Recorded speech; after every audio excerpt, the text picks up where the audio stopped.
ಈ ದಿನ ನಮ್ಮಲ್ಲಿ ಮನೆಯಲ್ಲಿ ಒಂದು ಒಳ್ಳೆ ಅವಲಕ್ಕಿ ಸಬ್ಸಿಗೆ ಸೊಪ್ಪಿಂದ ಮಾಡಿರೋಂಥ ಉಪ್ಪಿಟ್ಟು ತುಂಬ ಟೇಸ್ಟ್ ಇದೆ. ಅದಕ್ಕೆ ಬೇಕಾಗಿರೋಂಥ ಸಾಮಗ್ರಿಗಳು ಆಯಿಲು, ಸಾಸಿವೆ, ಕಡಲೆಬೇಳೆ, ಕಡಲೆಬೀಜ, ಟೊಮೊಟೊ, ಹಸಿಮೆಣಸಿನ್ಕಾಯಿ, ಈರುಳ್ಳಿ, ಬೆಳ್ಳುಳ್ಳಿ, ಉಪ್ಪು, ಸಾಸಿವೆ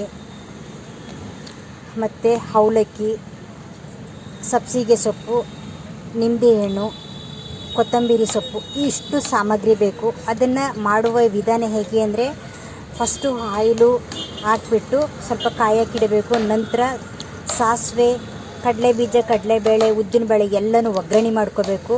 ನಂತರ ಟೊಮೊಟೊ, ಈರುಳ್ಳಿ, ಮೆಣಸಿನ್ಕಾಯಿ, ಬೆಳ್ಳುಳ್ಳಿ ಎಲ್ಲನೂ ಕೂಡ ಚೆನ್ನಾಗಿ ರೋಸ್ಟೆಡ್ ಮಾಡ್ಕೊಳ್ಳಿ. ಕರಿಬೇವಿನ ಸೊಪ್ಪು ಕೂಡ ಹಾಕಿ ನಂತರ ಸಬ್ಸಿಗೆ ಸೊಪ್ಪು ಮತ್ತು ಕೊತ್ತಂಬರಿ ಸೊಪ್ಪನ್ನು ಕೂಡ ಫ್ರೈ ಮಾಡ್ಕೊಳ್ಳಿ. ನಂತರ ಅವಲಕ್ಕಿ ತೊಳೆದಿಟ್ಕೊಂಡಿರೋ ಅಂಥದ್ದನ್ನು ಕೂಡ ಫ್ರೈ ಮಾಡಿ ತುಂಬ ರೋಸ್ಟೆಡ್ ಮಾಡ್ಕೊಳ್ಳಿ. ಉಪ್ಪು ಹಾಕಿ ತುಂಬ ಟೇಸ್ಟ್ ಇರುತ್ತೆ ತಿನ್ನಲಿಕ್ಕೆ. ನಿಂಬೆಹಣ್ಣು ಲಾಸ್ಟಿಗೆ ಬಿಡಿ, ಇಳ್ಕೊಂಡಾದ್ಮೇಲೆ ನಿಂಬೆಹಣ್ಣು ಬಿಡಿ, ತುಂಬ ರುಚಿಕರ ಇರುತ್ತೆ. ನಿಮಗೆ ಇಷ್ಟ ಆದರೆ ಲೈಕ್, ಶೇರ್, ಕಮೆಂಟ್ ಮಾಡಿ, ಸಬ್ಸ್ಕ್ರೈಬ್ ಆಗೋದನ್ನ ಮರಿಬೇಡಿ.